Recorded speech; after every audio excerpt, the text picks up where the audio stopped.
Baik, Assalamualaikum warahmatullahi wabarakatuh. Selamat siang teman-teman. Kami dari kelompok 2 ingin mempresentasikan hasil diskusi kami mengenai tunagrahita. Nah, untuk selanjutnya kami akan memperkenalkan anggota kami. Gitu. Lanjut, Mbak. Anggota kelompok kami ada 4 orang, dimulai dari saya Muhammad Rizky Anwar Najib dengan NIM akhir 045.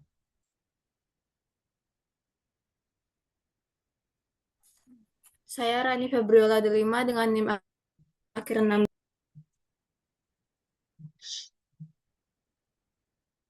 Saya Natalia Kartika Saputri dengan NIM akhir 059.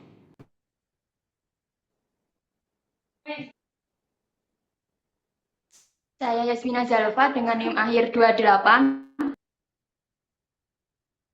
Baik, tadi anggota kelompok kami langsung saja ya masuk ke inti materinya. Kita mulai dari definisi. Apa sih sebenarnya tunagrahita itu? Nah, tunagrahita sendiri punya nama lain, itu disabilitas intelektual. Kenapa bisa disebut sebagai disabilitas intelektual? Karena tunagrahita ini cenderung ada pada orang-orang yang kalau kita itu istilahnya lemah otak. Sehingga kemampuan intelektual sama kemampuan kognitifnya itu di bawah rata-rata dibandingkan orang pada umumnya. Nah, sehingga juga tunagrahita ini tuh berpengaruh teman-teman ke kemampuan belajar kita gitu, ke kemampuan belajar pengidap maksudnya. Itu dia akan menjadi lebih lama untuk meresapi eh, ilmu-ilmu yang ada gitu. Terus juga untuk penalaran itu sedikit nggak nyantol teman-teman, sedikit sulit untuk bernalar untuk orang-orang yang eh, menderita tunagrahita ini. Untuk problem solving, manajemen emosi, dan keterlambatan motorik itu juga mengikuti karena dengan kurangnya bernalar akan semakin sulit untuk memecahkan masalah gitu. Dan orang yang tunagrahita ini biasanya nggak apa tuh susah untuk mengendalikan emosi. Jadi gampang marah dan nggak stabil gitu. Dan juga yang kasus terparah bisa jadi ada keterlambatan motorik. Bisa mulai dari keterlambatan berbicara. Itu juga dapat masuk ke tunagrahita teman-teman. Oke, lanjut Mbak. Nah, untuk mengetahui seseorang itu mengalami tunagrahita, ada ciri-ciri yang ini menonjol gitu. Ciri-ciri yang paling mudah dikenali gitu ya. Itu dari segi intelektual, dari segi IQ-nya dia ada di bawah rata-rata. Nah, sehingga orang ini akan susah untuk menerima informasi, untuk bernalar, itu susah. Lebih susah daripada orang-orang yang tidak mengalami tunagrahita, teman-teman. Ciri selanjutnya itu orang yang sulit menyesuaikan diri. Karena orang yang tunagrahita ini, dia itu ada keterlambatan untuk bernalar, kurang peka juga, sehingga untuk menyesuaikan diri itu perlu usaha yang lebih, teman-teman.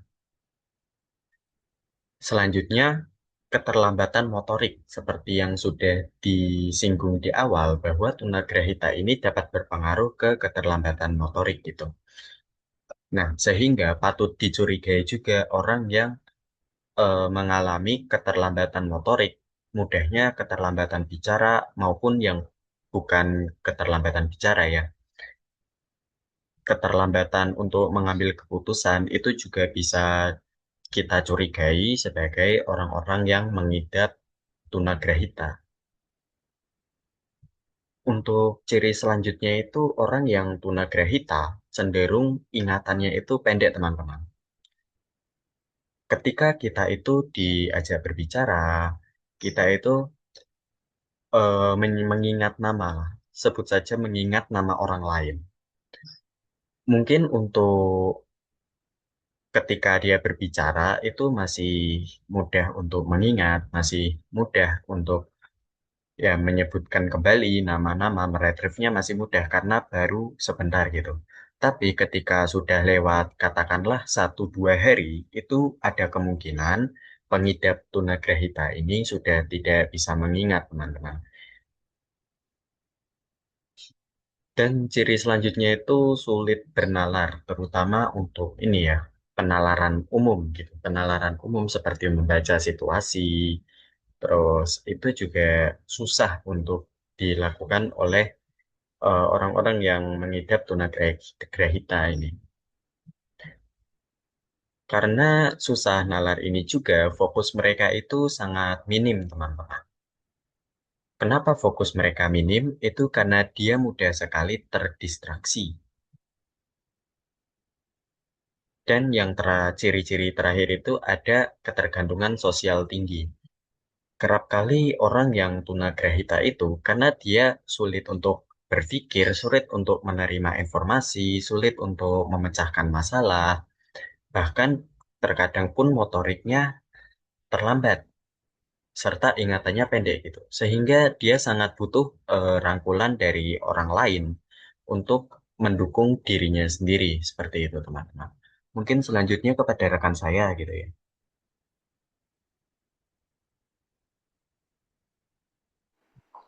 Selanjutnya, kita akan membahas mengenai penyebab tunagrahita. Menurut Trisman Prasadyo, penyebab retardasi mental atau tunagrahita digolongkan menjadi 2 kelompok. Yang pertama ada kelompok biotik dan yang kedua ada kelompok sosiokultural. Untuk kelompok yang pertama itu meliputi prenatal, natal, dan postnatal. Prenatal sendiri itu bisa saja terjadi ketika ibu yang sedang mengandung itu mengalami infeksi, kemudian adanya gangguan metabolisme, kemudian adanya iradiasi kehamilan pada usia 2-6 minggu. Selanjutnya ada kelainan kromosom dan malnutrisi. Kemudian pada natal itu meliputi anoksia, asfiksia, prematuritas, postmatur, dan kerusakan otak.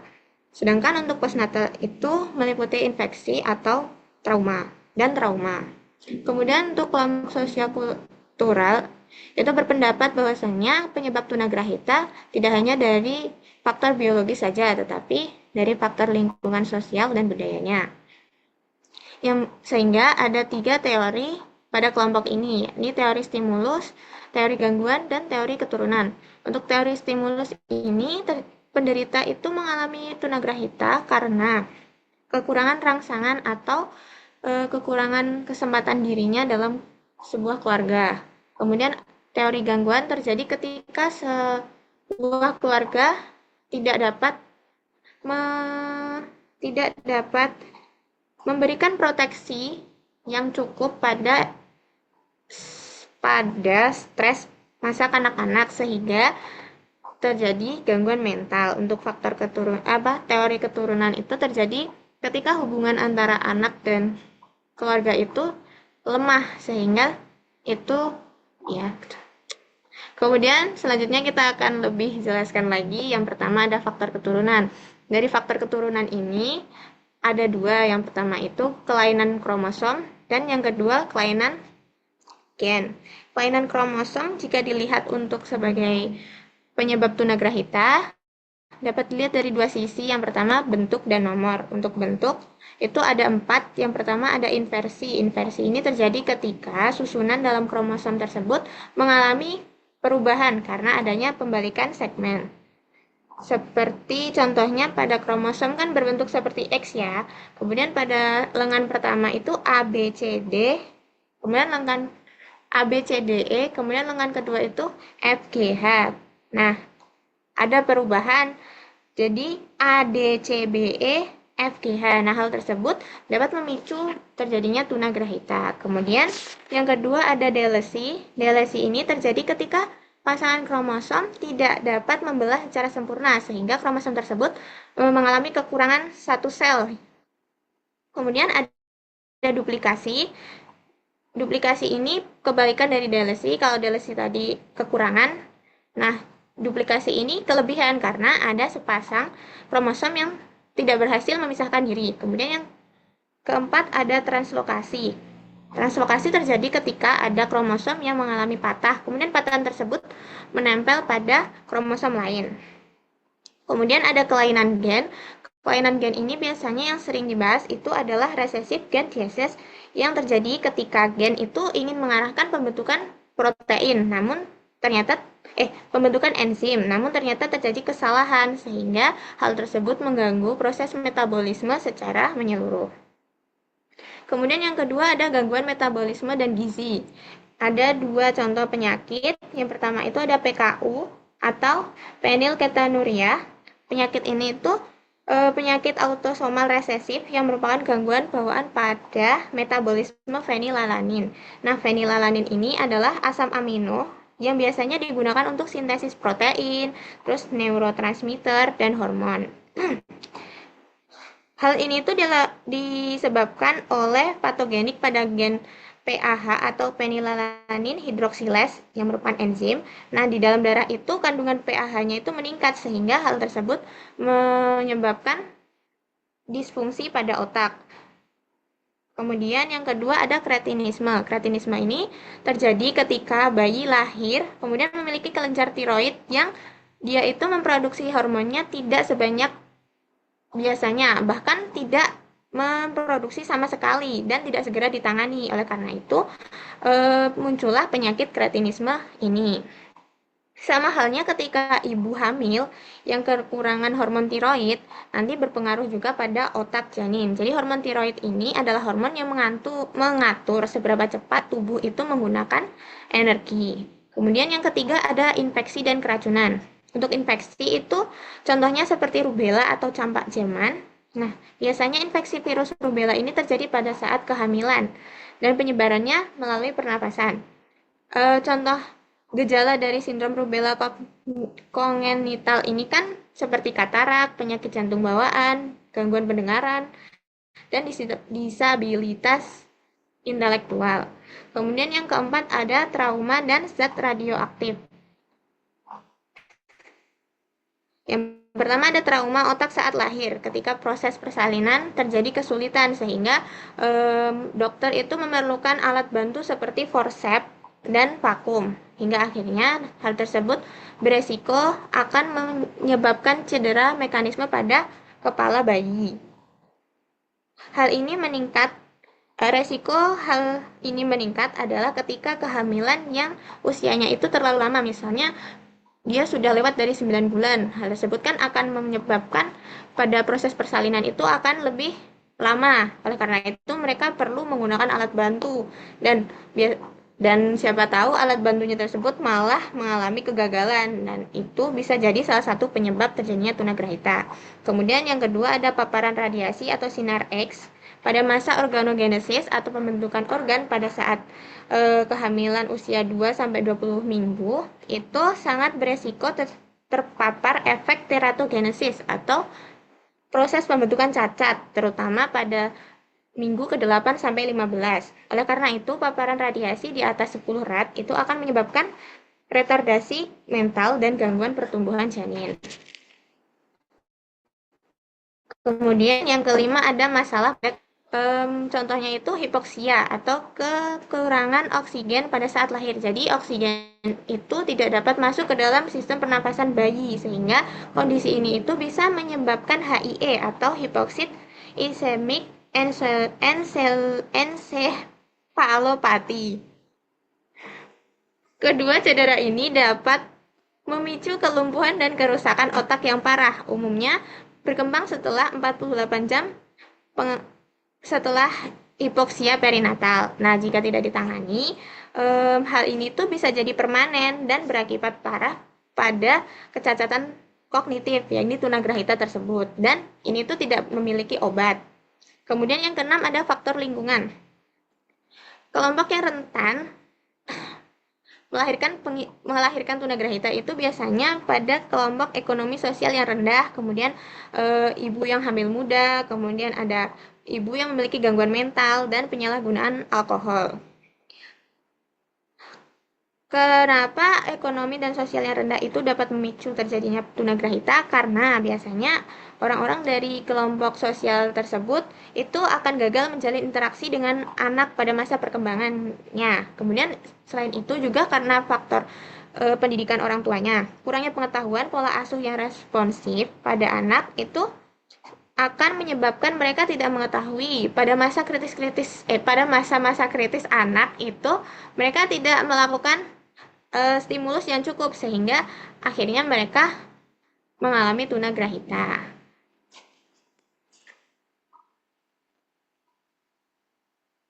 Oke, selanjutnya silakan.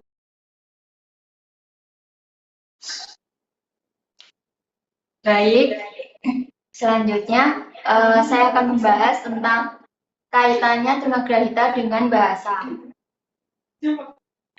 Tunagrahita berkaitan erat dengan bahasa karena hambatan intelektualnya mempengaruhi perkembangan kognitif dan kemampuan berbahasa. Akibatnya, anak tunagrahita sering mengalami keterlambatan berbicara, kesulitan memahami kata dan kalimat, penguasaan kosakata yang terbatas, serta kesulitan menyusun ujaran secara jelas. Perkembangan bahasa mereka berlangsung lebih lambat dibanding anak pada umumnya, sehingga membutuhkan stimulasi bahasa yang konkret, berulang, dan terarah agar kemampuan komunikasinya dapat berkembang lebih optimal. Jadi perkembangan bahasa anak tunagrahita pada dasarnya itu sama-sama seperti anak normal, tetapi berlangsung lebih lambat dan tidak sempurna. Mereka memiliki kosakata yang terbatas, kesulitan dalam gramatika, serta cenderung menggunakan bahasa yang lebih sederhana. Bahkan mereka itu tidak mampu menggunakan kalimat majemuk. Selain itu, anak tunagrahita dapat tampak hambatan bahasa pada anak tunagrahita itu biasanya pada tataran fonologis dan sintaksis. Misalnya pada penghilangan atau penggantian bunyi. Contoh pada kata baju bisa menjadi aju. Nah, akibatnya keterbatasan kemampuan artikulasi. Gangguan ini dipengaruhi oleh faktor medis dan lingkungan, sehingga diperlukan metode pembelajaran yang konkret seperti penggunaan media gambar untuk membantu meningkatkan kemampuan bahasa mereka. Selanjutnya akan dilanjutkan oleh rekan saya.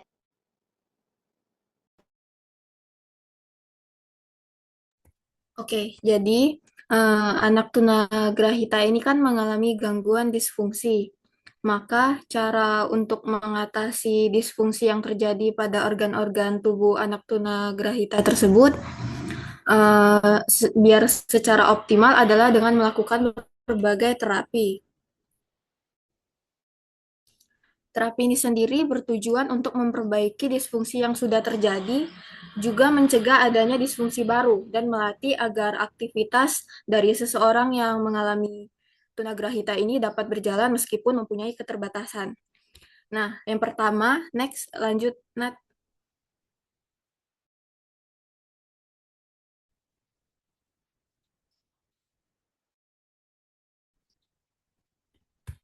Nah, yang pertama ini ada terapi okupasi, yaitu terapi yang digunakan secara khusus dengan tujuan untuk membantu anak hidup mandiri dengan segala kondisi kesehatan yang ada. Misalnya itu ketika sejak lahir seorang anak ini mengalami keterlambatan perkembangan, masalah psikologis, atau mengalami cedera jangka panjang. Jadi tujuan utama dari terapi okupasi ini adalah membantu meningkatkan kualitas hidup individu dalam memaksimalkan hidupnya supaya lebih mandiri.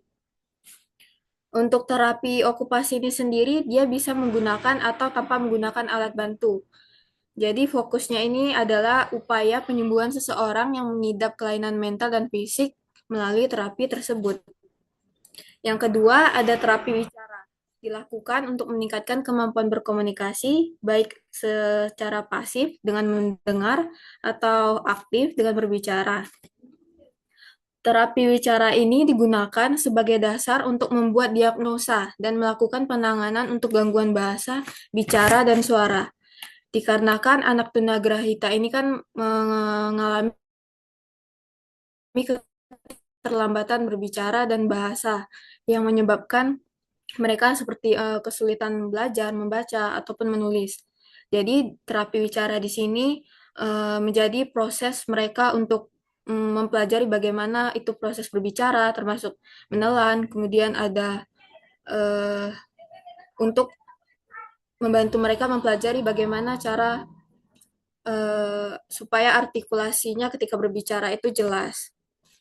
Selanjutnya, yang ketiga ada terapi fisik. Nah, terapi fisik ini digunakan untuk memperkuat kualitas hidup dengan cara melakukan olahraga.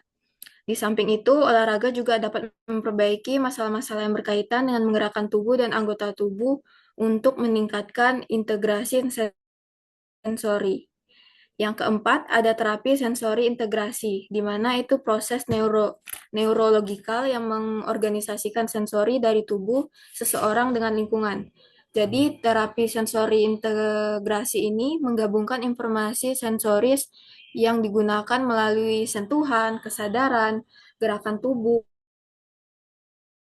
keseimbangan dan gravitasinya, kemudian ada pengecapan, penglihatan, dan pendengaran, memori pengetahuan. Semua hal tersebut disimpan dalam memori otak untuk memberikan hasil respon yang bermakna. Selanjutnya ada terapi perilaku. Ini digunakan untuk merubah atau bahkan memperbaiki perilaku yang kurang maksimal, seperti meningkatkan perilaku mandiri pada aktivitas sehari-hari. Nah, jadi seperti dengan membentuk tingkah laku yang muncul pada seorang anak tunagrahita. Jadi pada intinya anak-anak tunagrahita ini kan mengalami kesulitan dalam penyesuaian perilaku, sehingga terapi-terapi yang dilakukan ini lebih fokusnya itu untuk meningkatkan kemandirian dan tanggung jawab mereka, sebagaimana dengan anak normal yang lainnya. Oke, sudah.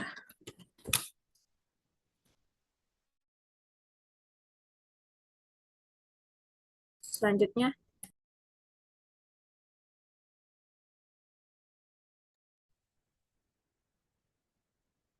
Baik teman-teman, untuk selanjutnya terdapat sesi diskusi kepada teman-teman.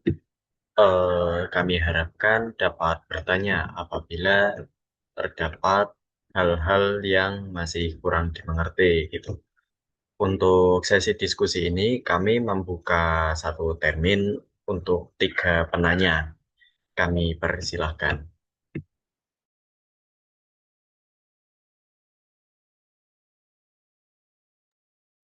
Untuk teman-teman yang ingin bertanya bisa raise hand ya.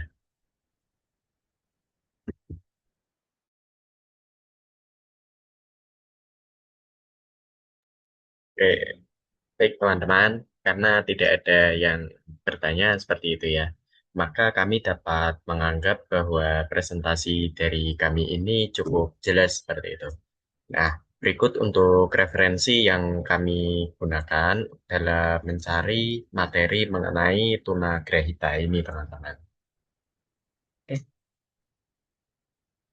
Kami ucapkan terima kasih kepada teman-teman yang sudah meluangkan waktunya untuk hadir pada presentasi kami pada siang hari ini.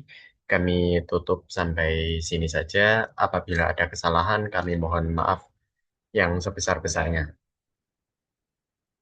Sekian dari kami. Assalamualaikum warahmatullahi wabarakatuh. Waalaikumsalam.